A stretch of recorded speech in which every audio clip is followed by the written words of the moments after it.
Mandibulise kuni bathandi bezemidlalo eMzantsi Afrika, ingakumbi kuni balandeli bebhola elikhulu laseMzantsi Afrika.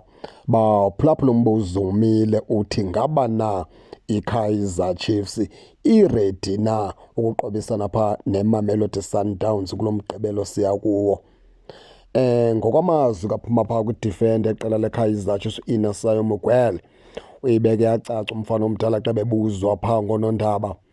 Wathi umfana omdala yena ngoku into anewari ngayo okanye ayicinga ngaphakathi kuye ngabantu ba-athekhayo phaa kuSundowns, ukuquka uLeon, ukuquka uMatthews. Uthi abo bantu uMatthews noLeon uthi yena ngabona bona ngoku basemqondweni wakhe uzothi ga ngoku zonke ke zo players zi-athekhayo phaa kuMamelodi Sundowns uthi zizona ke yena nguMiguel acinga ngazo eyesibini indawo.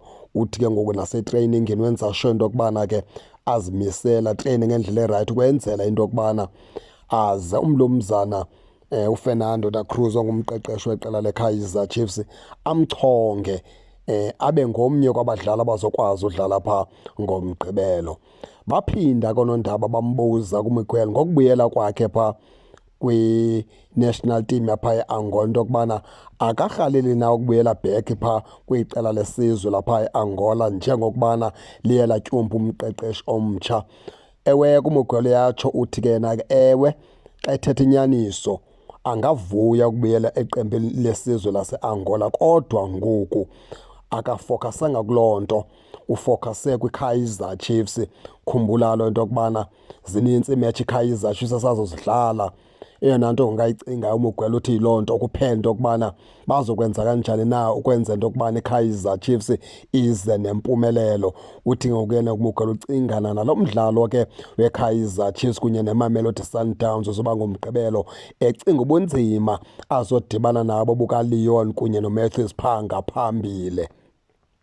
Watsho sithi ke baza kuyihlonipha ke beyiKaizer Chiefs kwiSundowns ngoba kaloku iMamelodi Sundowns izi-champions zaseAfrika, baza kuyipha ke loo respect kakhulu. Kodwa uthi ke neMamelodi Sundowns ingakhohlwa and neKaizer Chiefs mele ingakhohlwa into yokubana ke ingobani, mawungabikho lula neSundowns le ayizuhamba lula. Utsho kanjalo ke phaa uMiguel sithi ewe baza kuyirespect iSundowns ngoba kaloku izi-champions zaseAfrika, kodwa iKaizer Chiefs funeka yenza sure into yokubana phaa ngaphakathi ebaleni ayizilibali into yokubana ke ingobani.